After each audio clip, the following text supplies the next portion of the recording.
Hi everyone. This is Sai from Let's Upgrade. So let's talk about how to get your certificate. It's very simple.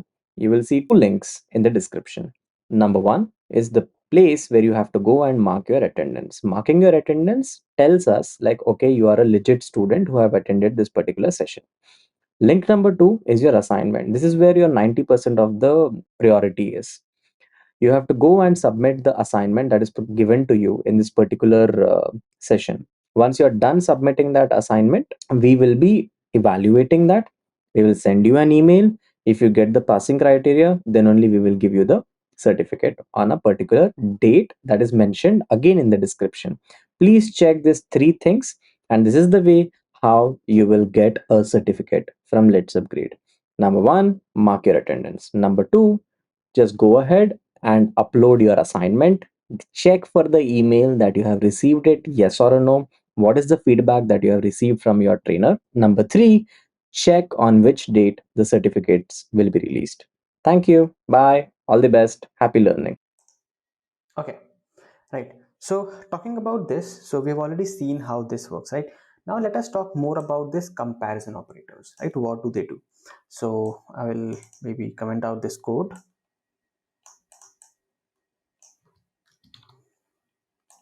and we'll talk about comparison operators.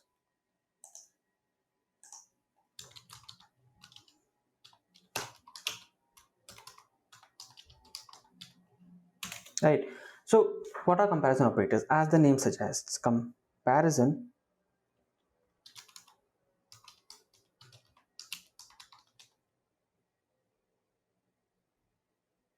I think is there a spelling mistake? Yep.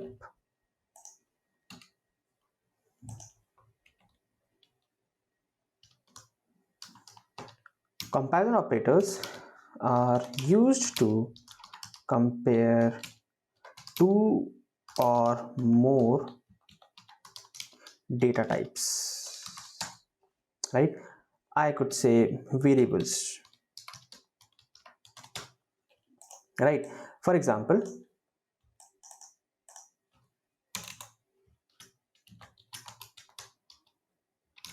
we have greater than,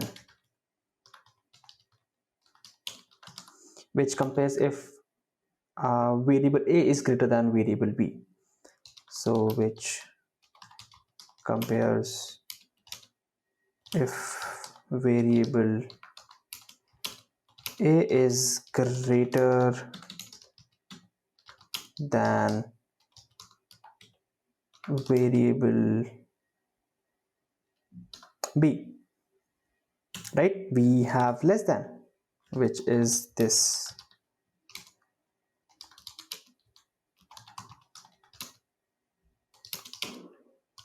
If a variable is less, or if variable a is less than variable b, or vice versa, right? We also have less than we also have greater than, equal to. We also have less than, equal to. Just means that it will also take in consideration the less or equal to part. Apart from that, we also have another variable which is equal to sign, which compares the equality between the two, so we call it double equal to. So this is the comparison.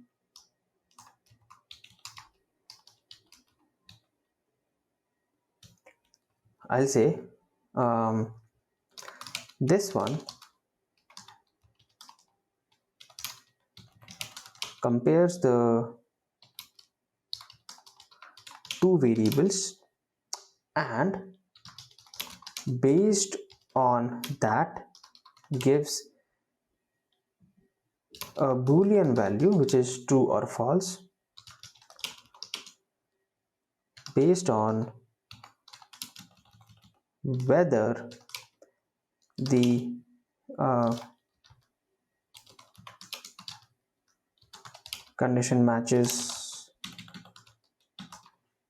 or not.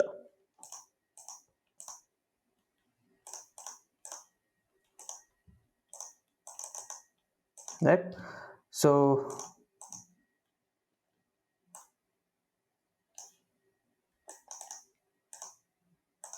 yeah, based on condition matches or not. And we also have not equal to. This is just the opposite for equal to, right? We can see this in example as well. So I'll come up here, I'll say int a equals to 10, int b equals 20, and I'll say if a is equal to b, if it is true, I'll see out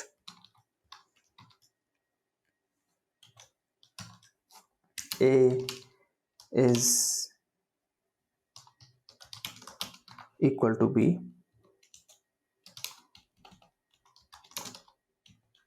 else if a is less than b, I'll see out a is less than b,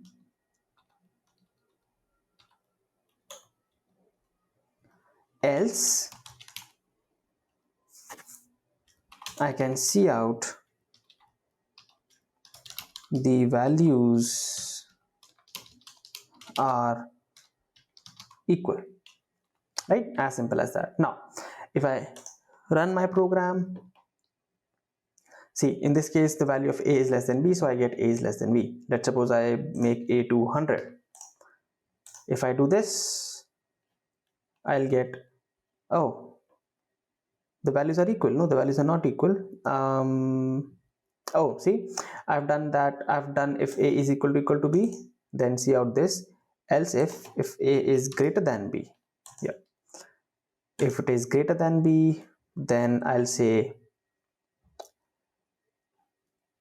I think, yeah, there's some mistake in the writing. There should be b is less than a. Yeah, so now if I print it, I get b is less than a. So b is 20, a is 100, so b is less than a, right? Apart from this, if let's suppose I say, maybe I say that else if b is greater than a, I'll say that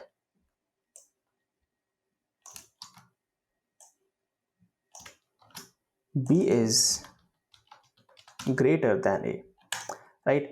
So in this case, still like b is less than a, so it will turn b is less than a. But if I do b as greater, and now if I run it, now I get b is greater than a. So this is how the conditions actually work in C++. So based on whatever you want to compare, you can use these operators to do it. Okay, so now we will check, we'll do a short assignment. We will check if the number is odd or even, right? So what I will do, I will comment out this, and we'll write a program to check if the number is odd, right? So odd or even. So I hope we all know what an odd number is, what an even number is. So we'll try to implement that functionality. Okay, so we already have the boilerplate, and I already have the necessary files. We just need to write the logic. Okay, so first of all, what I will do, what I will think of, maybe the user will give me a number, right? And based on that number, we have to see if the user has given an odd number to us or an even number. So I can do something like int num, right? Assume the user will give us a number, right? Because it has to be a number. Then I can do something like cout enter num, right? So once we give an option to enter the number to the user, we'll also have to accept the number. So I'll say cin num, right? Okay, so what has to be the logic, right? So we have a very simple logic. Let's suppose I come up here,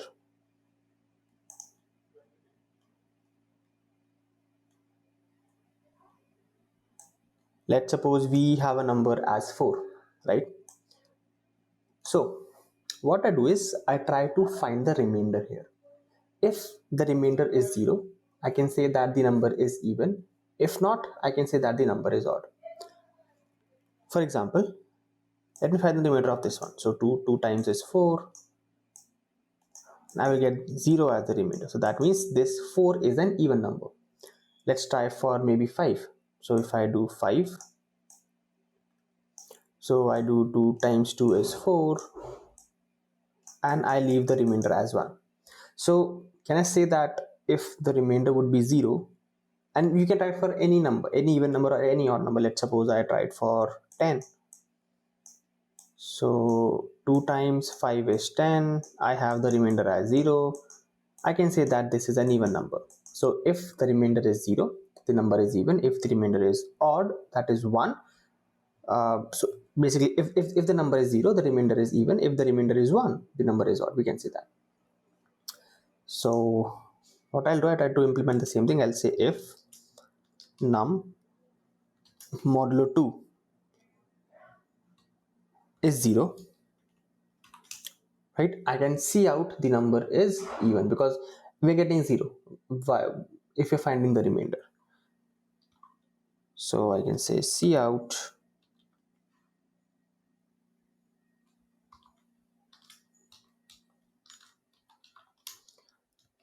number is even. Else, if it is not the case, so if I know that if I type in else, that means the number modulo 2 is not 0. If it is not 0, I can just see out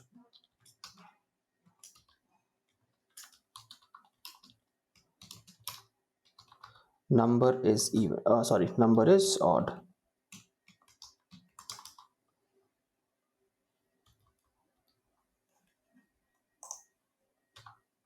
Okay, so let us try to run this out. Let us see how this behaves. So I'll run the code. It says enter the number. I'll enter, let's suppose 2, and it says number is even. I will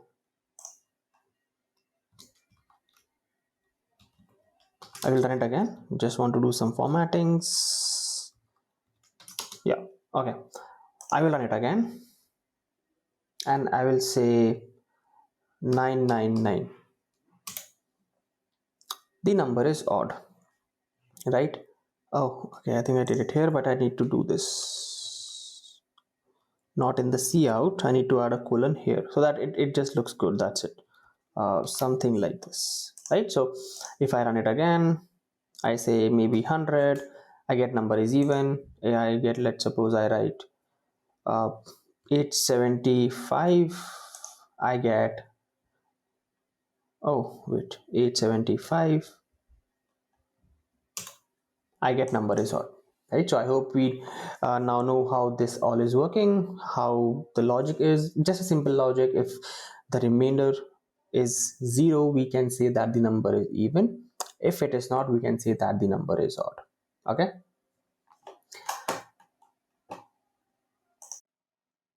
Okay. So now, since we have covered this, we'll try to look at an interesting um, alternate to if else. So we have seen if, right? We have seen else. We have also used it quite a lot now, but we have an alternate which is an if else alternate, and let us see what is that. Okay, so we call that something as switch, right? So in simple words, switch acts as an alternate to your if else, right? If else condition. So what is the case? So see, let's suppose we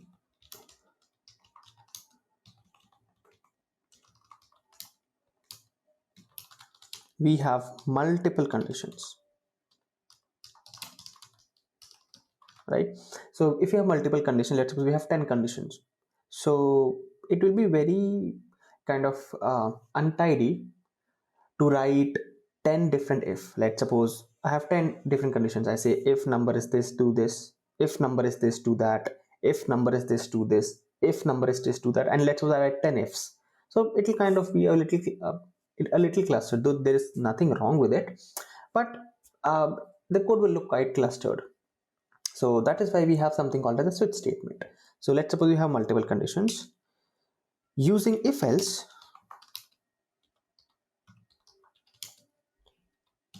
feels a little clustered,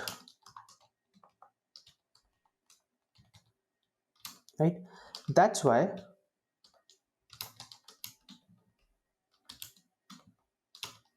we have an alternate called as switch, right? We have an alternate called as switch. Now let us see how can we implement this. So I'll come up here, right, and we'll try to implement switch. So we'll do one thing.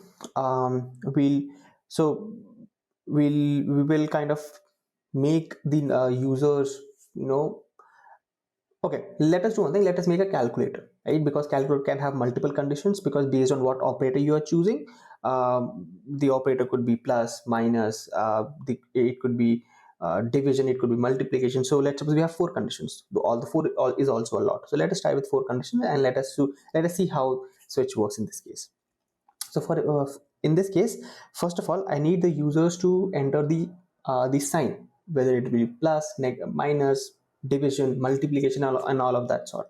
So because it is a sign, it is a character. At the end of the day, I need to store it in a character variable. I'll say maybe character operator, and this the user will tell me what to write, and then will be the numbers which the user will enter. So it will be in the form of integer. I'll say int a and b. Now after this is done, I will expect the users to give me an operator. So I'll say cout enter, or maybe enter operator. So just like in calculator, you enter the operator which you want to perform, maybe multiplication, addition, subtraction, minus, division. So you write in, right? So that is what we are doing. I'll say enter the operator. Once the user has the operator, I will store it inside an OP character. So which will be this, right? Now here is how we use the operator. So I will say something like uh, something like, okay, one more thing before that, we also have to have the numbers, right? So users will enter. So how does the calculator work? You enter a number, you then write in the operator, then you enter another number. So right, so now let's enter the number, right? So once I do this, I'll prompt the users to take in the numbers. So I can say C in A, and I can, if you want to like have multiple inputs in the same line, you could do something in the same line as well. C in A, C in B, something like this, right? So now we have this. Now here comes the main thing. Once I do this, I need to have a switch statement based on what operator the user is typing. So here is the syntax. I'll write something called as a switch and an operator, because based on operator, my switch will change the sentence. Now it has multiple cases. Now I will write the cases whatever you want to. So let's suppose I have case, and the case is that user is typing a plus sign. So if the user is typing a plus sign, I need to do some operations based on the plus sign, as simple as that. So I put in a colon, and now I write in cout result, and now I give the result. So let's suppose if he or she is typing a plus, I just need to give the sum, which is sum of a plus b. And very important, at the end of each case you have to break. That means it moves out of the case. Similarly, so this was case 1. Similarly, now I can have case, let's suppose the user types in a negative, a hyphen, which means a subtraction. So in this case, what I can do here is I can see out. I think this result would be common, and I could type in A minus B. And once I do this, I can break. As simple as that. I hope it is making sense. So two more cases. So maybe I'll take one for multiplication. It would be A into B. I will take one for maybe division. It would be A divided by B, right? So this is what you can do. And let's suppose if apart from this, the user types any random operator which is not a part of, let's suppose the user types in a dollar sign or at the rate sign, which is not a part of calculation. So you can also give in the default result. So let's suppose if none of the case matches, it comes in default, and you do something like cout, and you maybe write invalid operator,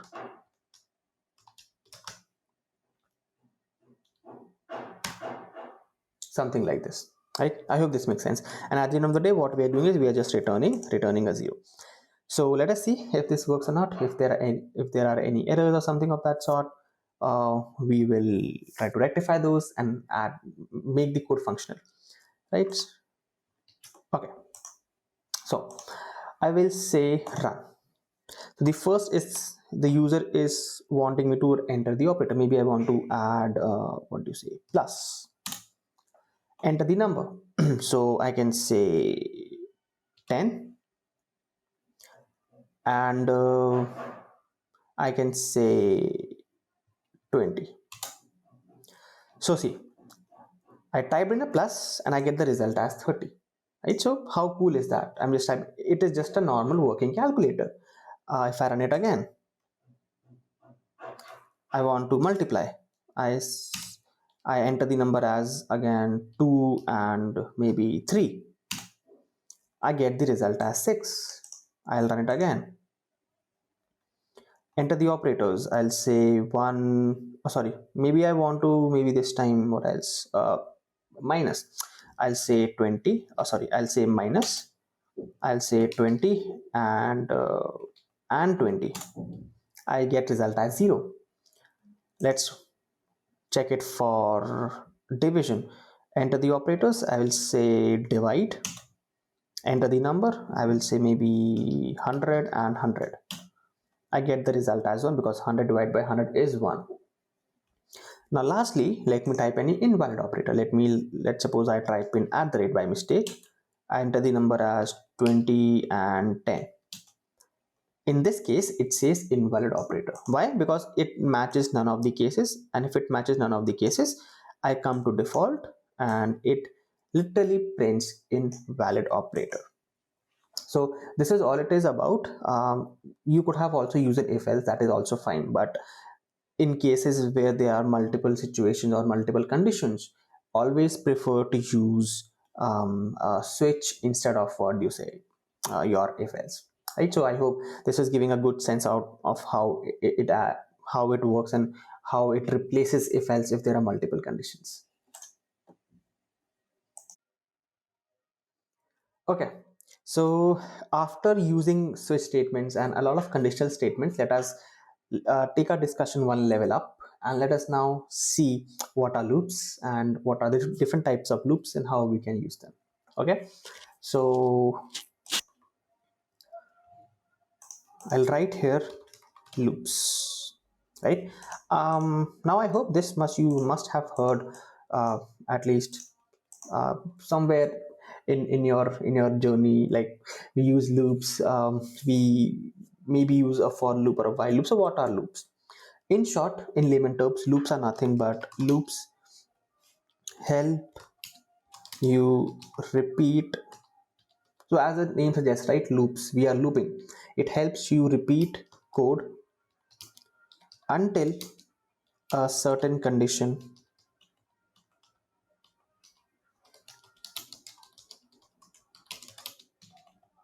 is met, right? So this condition could be anything, the repetition part could be anything. So it all depends. We'll see although in an example what are the different types of uh, logic we could write, but in short, this is the uh, core, I would say, basic definition of what loop is. They help you repeat a certain task until a specific condition is met. Now, we majorly will look into three types of loops. One would be a for loop, the other would be a while loop, and the next one, which is not so common, it is a do while loop, right? But we majorly use for and while, right? We hardly use do while, but again, since it is something which can be used sometimes, so we should know about it as well, right? So first of all, let us talk about for loop. Let us get to the syntax of it. So I will comment out this,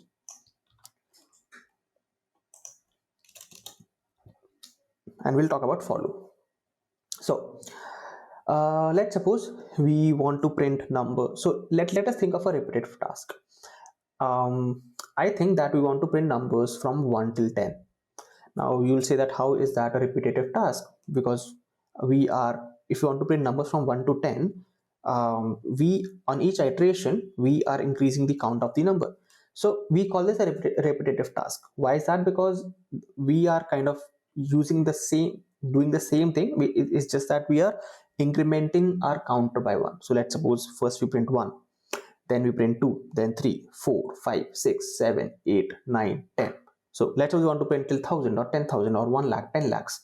So the process is same, it's just that the counter of the number is increasing. So we call that a repetitive task.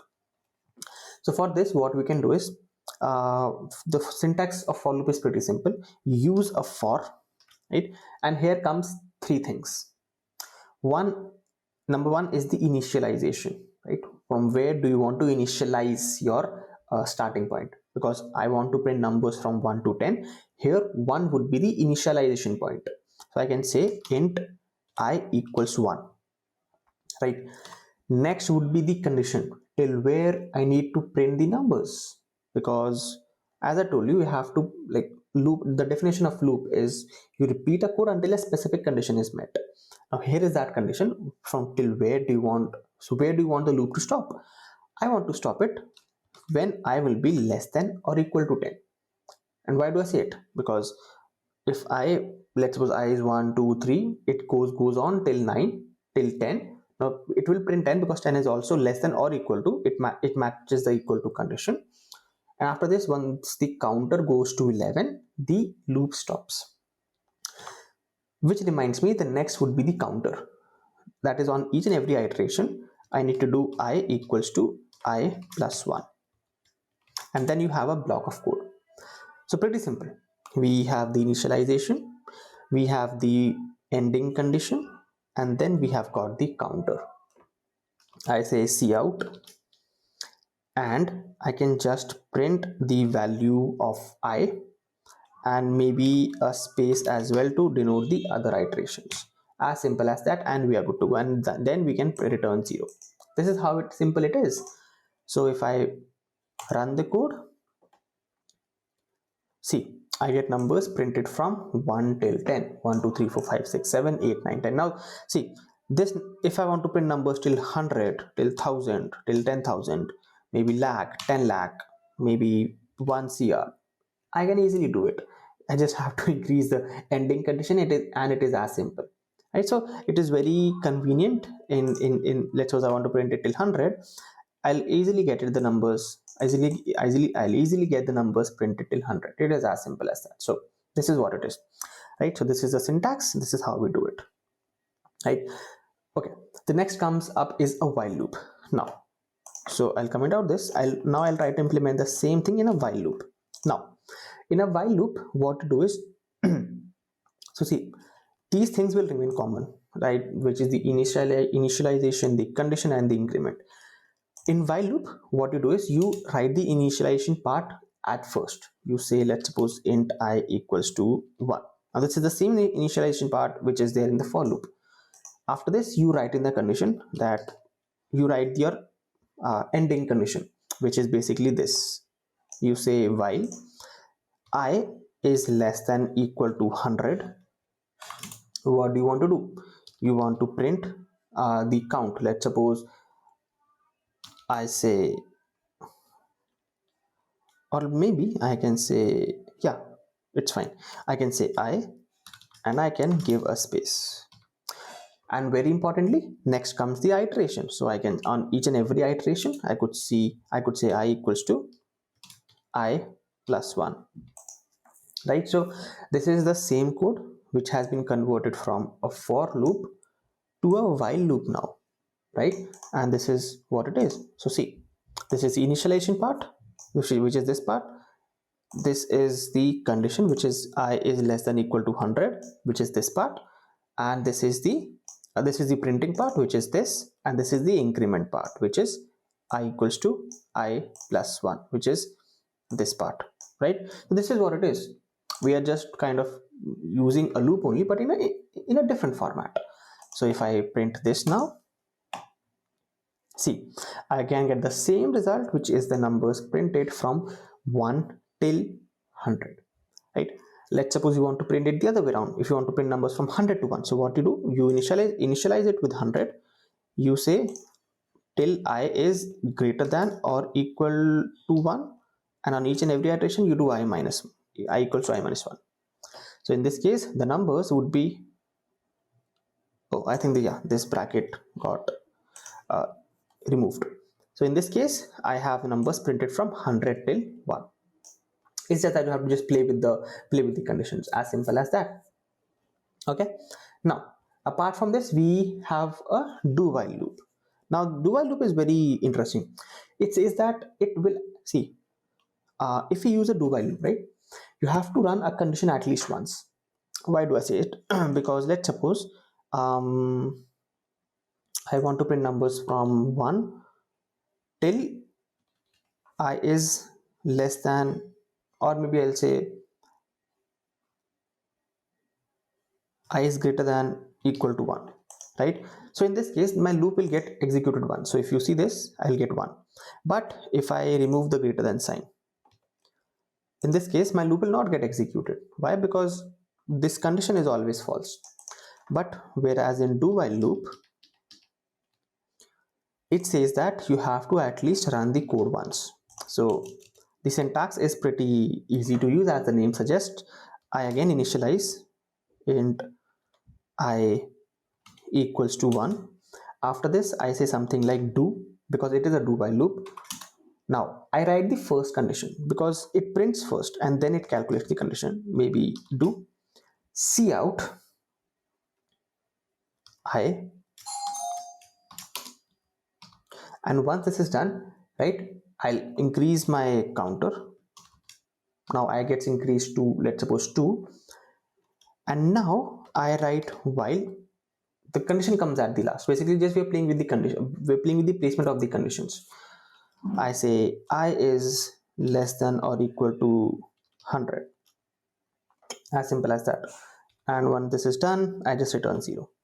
So now if I print this, see, I get the exact same result, but it is in a do while loop. So I write the ending statement first, which here comes inside this loop. The increment counter, which is I plus plus, which is the same as I equals to I plus 1. I write it here, and then comes my while loop. So it is a do while. You are doing it first, and then you are checking the condition. As simple as that, right? So this is what it is. We mainly use these two. This could be used in some extreme cases, but yeah, this is the way to go, and this is what we generally prefer. Okay, so far we have seen the use of loops. We saw different types of loops, like the for loop, the while loop, and the do while loop, right? I hope we have a good idea on what these loops are, how to use them, and when uh, like what is the syntactical difference between all the loops. Okay, now we will take our discussion one level up. We will now see what arrays are.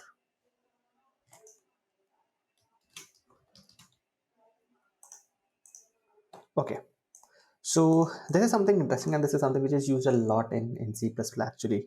So let us see by definition what array is, and then we'll see in code, and we'll implement it in code as well, right? So arrays, what is an array? I can say that an array is a collection. So it is a collection of the same type of records, right? Is a collection of same type of records, and most importantly, which is stored at a consecutive memory location, which is stored at a consecutive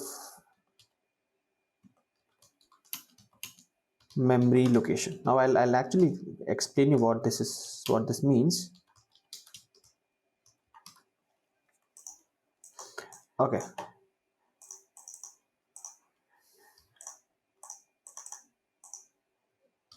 location. Now just imagine that you want to store the marks of 5 different subjects for a particular student, right? So what can you do? One way is to have 5 different integer variables, just like we saw in the examples which we have done in the previous part.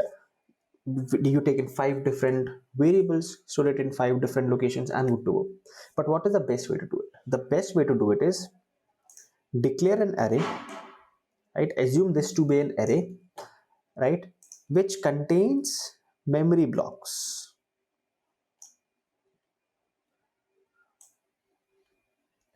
like this,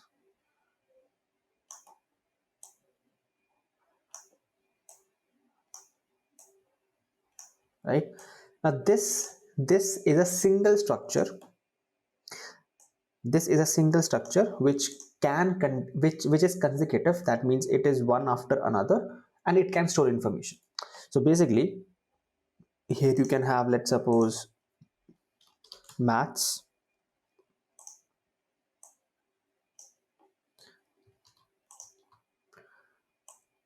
Here you can have science, right? And basically, let's suppose we have subject 3, right? We can have subject 4, we can have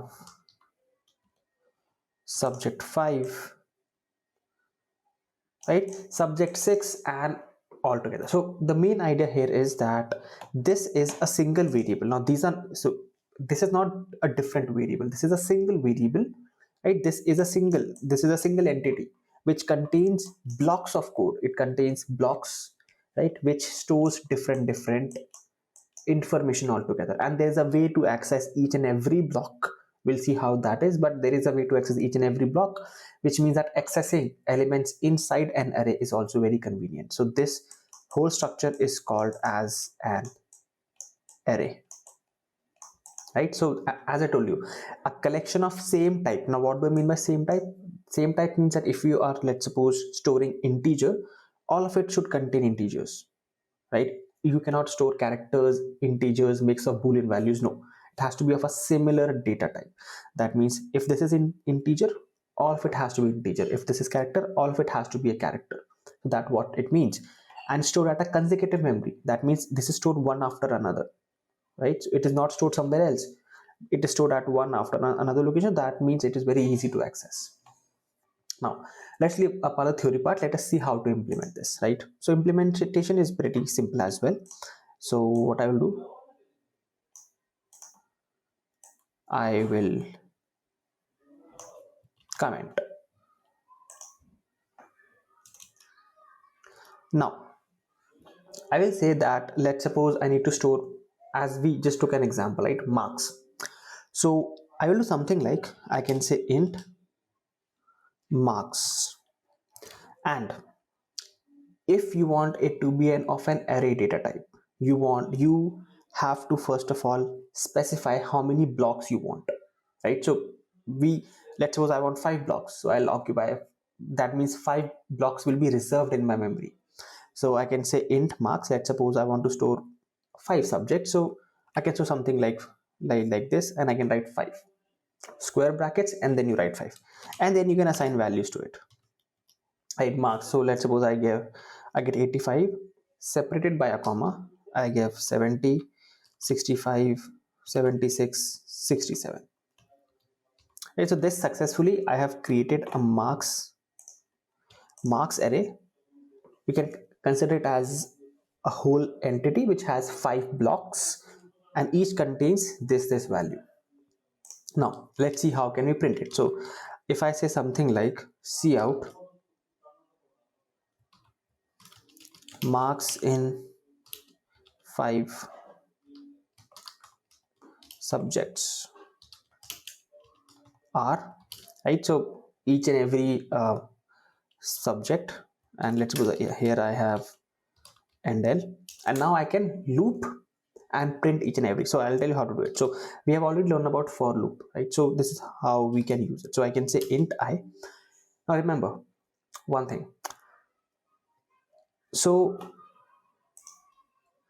this here, right, this block that you see, it has an address to it. If the computer stores it in the address, that's how we can retrieve it, right? So it has a convention, right? So we have something called as indexes.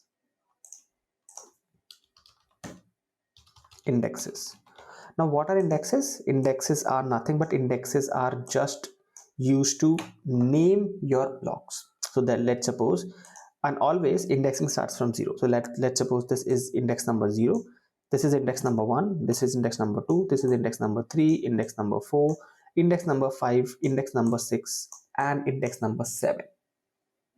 So this means that indexing, what are indexes? Indexes are location marks in your block, so that we can get to know at what location what is stored, and it always starts from 0. So I can see that in, so let's suppose someone asks me, hey, what is present at index number 2? I can go to index number 2 and I can say, hey, subject 3 is present at index number 2. So similarly, we have, now since I have the access to indexes, I can loop. I know that indexing starts from 0, so I can say int I equals to 0, I less than. Now what is the size here? 1, 2, 3, 4, 5, and indexing starts from 0, so I can say I less than 5 and I plus plus. Right, I plus plus, I can say cout, which is printing subjects,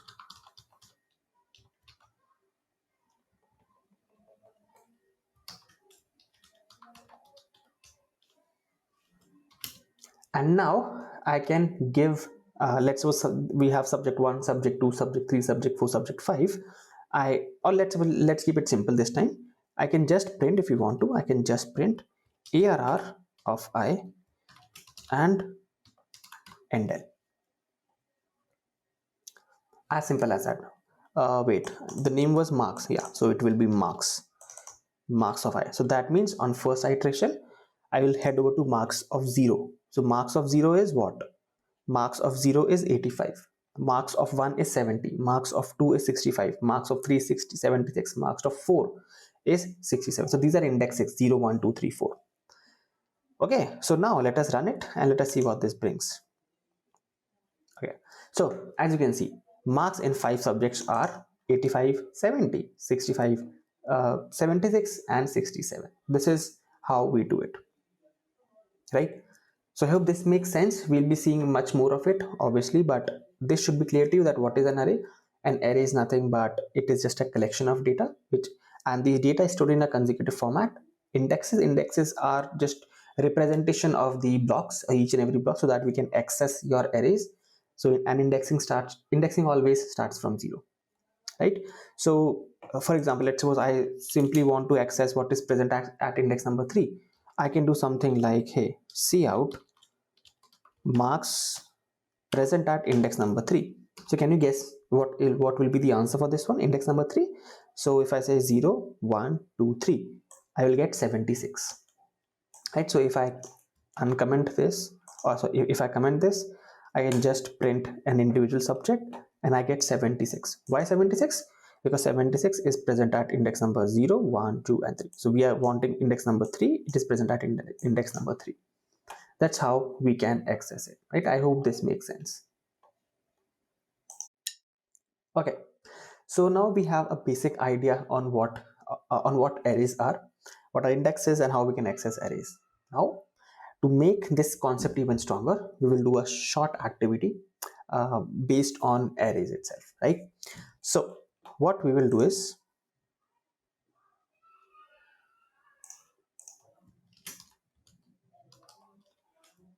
we will try to store marks for five different subjects, right? Based on that, we'll display if the student has passed or failed, and based on that we'll calculate the average marks. So it is a bit of computations here, right? So we are making something like a marks calculator, right? What will it do? Basically store marks of five, I can say five subjects. Then I can say, out of these five subjects we have stored, I'll calculate the total and the average. So whatever the average a student has, we'll calculate the average, and display pass or fail based on the average,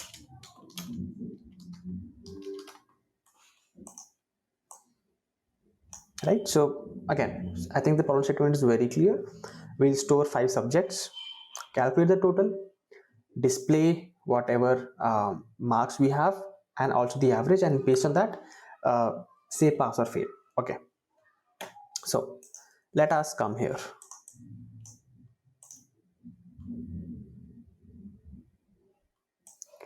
First of all, I will comment this out. Okay, so what is the first thing that comes up to our mind? It is nothing but having a location to store the marks, right? So since we told that we have to store five subjects, so I'll block a space, an array itself, for five elements. I can say something like marks and say five. Apart from this, since I need a total and an average, I can declare variables for these as well. I can say int total, initially it would be 0, and int average to calculate the average, which also initially would be 0, right? Now, since now we want kind of the students to give us the marks, right? So this is what we'll do. So we'll make a placeholder and display that enter your marks, so that student knows when to enter the marks. So I can say something like cout enter marks for five subjects, right? Enter basically whatever marks you have, enter it for five subjects, and I will say endl. Now once we have it, so once we have the marks, I need to enter the marks one by one, right? So since now we have an array, so for each index we have to store marks, right? So we'll have to loop so that we are at each index and we can store the marks. So I can say something like for int I equals to 0, I less than what, 5, because that's what the index size is, and I'll say I plus plus. Now for each and every index, I'll say cout subjects, which is, or I'll say maybe I can say subject, which is each and every subject, and so I can say subject 1, subject 2, subject 3, subject 4, right? So I can use index for that, because indexing starts from 0. I cannot say subject 0, that would be too odd. So I'll say maybe subject 1, so I can say subject 0 plus 1, which is 1, and I can have a space, right? So once we have it, now I can enter the marks. I can say cn marks of I, which means marks of I. So initially I would be 0, so it will be marks of 0. So I'll enter marks of 0. Then the iteration will increase, I will be 1, so then it will be marks of 1, then marks of 2, then 3, then 4. So till 5, till size 5 we'll iterate and we'll put the marks. So now if we have entered the marks, based on that we have to calculate the total as well. So total will be nothing but I can say total equals to, so whatever the value of total is, so till now, which is total plus marks of I.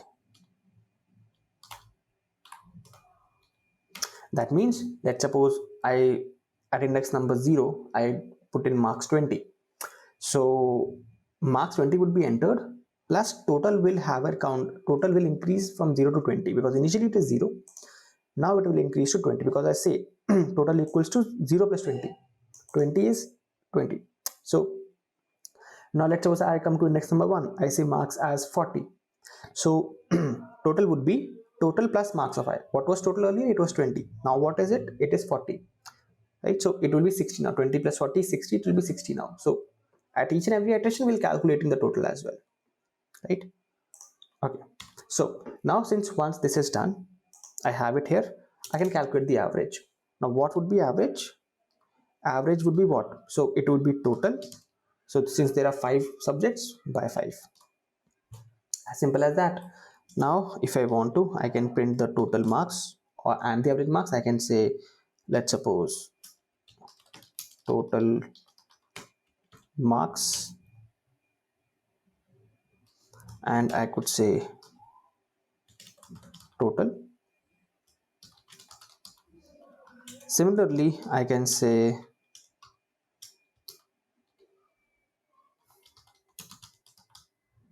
average marks, and I could print in AVG, average. So whatever values we have created, we are just printing them. And then now last thing remains, right, to calculate the passing marks. Now since we have the average of marks, so we could have a criteria. Let's suppose if the average is more than 33, or if the average is more than 40, then you pass. If it is not, you fail. So I can use if else here. I can say if AVG is greater than or equal to 40, I can say that result is pass. So cout result pass. And maybe I can just have some celebration as well. Maybe I can, congratulations, we have something for congratulations. I'll just check. Yeah, maybe this one, right? Else, since we can have an else, I can say cout result fail, and maybe I can have a sad emoji, or yeah, this one, result fail. So this is how it would look like. Let's run it first. Let us see if it works. If there are any errors, we'll see what that is, and we'll try to step by step see what's happening. Right? We'll go through the code as well once again. Okay. So I click run, and it says enter marks for 5 subjects. Subject 1, I'll say I got 60. Subject 2, I'll say I got 70. Subject 3, I'll say I got 80. Subject 4, I got 90. Subject 5, let's suppose I got 50. Right? So it says total marks is 350 based on the sum. So what, 70 plus 60 is what? 70 plus 60 is 130. 130 plus 80 is 210. 210 plus 90 is 300, and 300 plus 50 is 350. That's correct. And we've got the average marks. So 350 by 5. So 5 7 is 350. So we have 70 here. And 70, since 70 is greater than your 40, this condition, it says result pass. So let us once again go through the code. So we first of all created int marks, which is an array which contains all this. We have variables for total and for average, and so this is cout enter marks for 5 subject, which is this line, enter marks for 5 subject, and for each iteration, for each what do you say, Index, I'm having a specific entry. So let's suppose for, so see out subject I plus 1. So initially I would be 0, so 0 plus 1 is 1. So subject 1, I enter marks as 60. Then the next, and the total now becomes to 60. Next I go to next iteration, because this condition is still true. I say see out marks, I is 1 now, 1 plus 1 is 2. So subject 2. Subject 2, let's suppose I enter 70. So now total will be 60 plus 70. And it will keep on going till I hit this ending condition. So once I do it, I'll calculate the average, which is total by 5. And I see out total marks is 350. Average marks is 70. Based on this, I'm showing whether the result is pass or fail.